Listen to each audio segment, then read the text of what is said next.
In the first video of this series, we explained how public and private deposits in any of the big banks were at risk of confiscation as part of a desperate attempt to keep the insolvent banks from failing.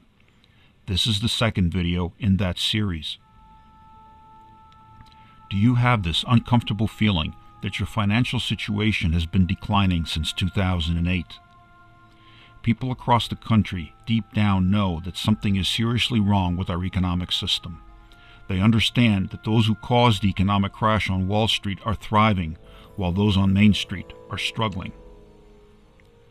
The key reason that communities are struggling is the huge burden of interest payments that are flowing to the big banks. Think about this. If you buy a home for, say, $100,000, typically you will have paid $250,000 once the loan is paid off. The same concept applies when a community builds an infrastructure project, such as a school, road, bridge, sewer, or other project. That $1 million school could end up costing taxpayers in the community $2.5 million after interest charges. So taxpayers are paying more to the financiers of a project than to those who built the project and created the raw materials for it. Are you okay with that? If we look at cities like Detroit and Philadelphia, hundreds of millions of dollars in interest payments have left the city and are flowing into the coffers of Wall Street. This lost money impoverishes your community while Wall Street gets bigger and richer than ever. If we look at these interest money streams on a national scale, we can see that interest money is leaving Texas, interest is leaving Arizona, interest is leaving California, interest is leaving Montana. In fact, interest is leaving all states, impoverishing them, while Wall Street gets bigger and richer than ever. So the irony here is that these Wall Street bankers are not even using their own money to create this immense wealth for themselves. They are using other people's money and your money. Are you okay with that? With them acting as the middleman and reaping all these profits? What if communities could borrow money at zero or near zero interest rates and keep all those interest payments in the community? This prosperity would create jobs, which would result in more tax revenues. This added prosperity could lower taxes. It could also make possible those wish list projects that could target areas of specific need in the community. Is this just a wishful dream, or could this really be done? Yes, this can be done. In fact, it is already being done and has been proven by the Bank of North Dakota. The Bank of North Dakota is a public bank owned by the people of North Dakota. Other cities, counties, and universities could also do this by creating their own public banks. Upon creation, a public bank is given a mission that can be anything the people wish it to be. As part of its mission, the Bank of North Dakota provides new business loans at 1% for a period of 5 years. This public bank also provides student loans with no fees and low interest rates. No town in North Dakota has a rainy day fund. They have a bank.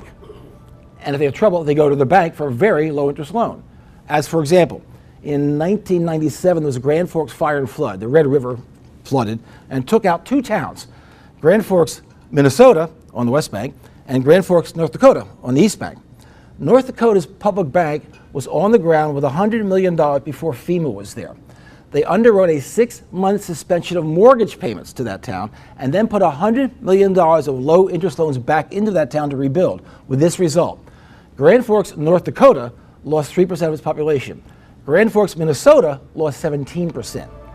All those interest payments that once left our communities and flowed into that black hole called Wall Street would now instead be recycled back into the communities, creating prosperity. A public bank does not hurt or compete with local community banks. It can, in fact, partner with these institutions and assist them in meeting the needs of the citizens and the community.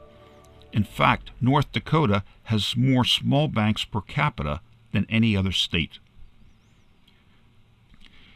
If a public bank gains enough support to become politically viable in any community, You can bet that the slick Wall Street lawyers with their $3,000 suits will come flying in to inform the legislators that dealing with the big banks is the only way to go.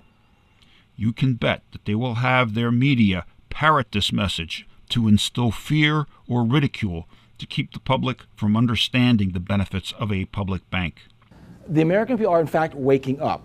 And that's what I see. So I think there'll be a battle. Sure, of course. And the suits will start flying in from Manhattan, but you'll be able to pick them out. They're $3,000 suits, and they got 28-page PowerPoints, and they sell nonsense to you. But you'll know them when you see them, And there'll be a battle, but it'll be a public battle. It will be a public battle. We have public hearings. We're going to be able to ask the treasurer, what is the return on your portion of that? And what fees are you paying to get that return? This will be public. And the only way to prevent this is to defend Wall Street. I wouldn't want that job these days. You can bet that they will also inform the legislators that Wall Street can fund their personal political campaigns, or Wall Street can fund the campaigns of more pliable candidates. Do not allow your elected officials to be bought by this money. Do not allow yourself to be influenced by the inevitable propaganda that will follow. The banks understand that this is a serious threat to their money flow and will do anything they can to stop it. It is time to take back our communities and our prosperity. It is time to think out of the box and do what is right for us and not for Wall Street.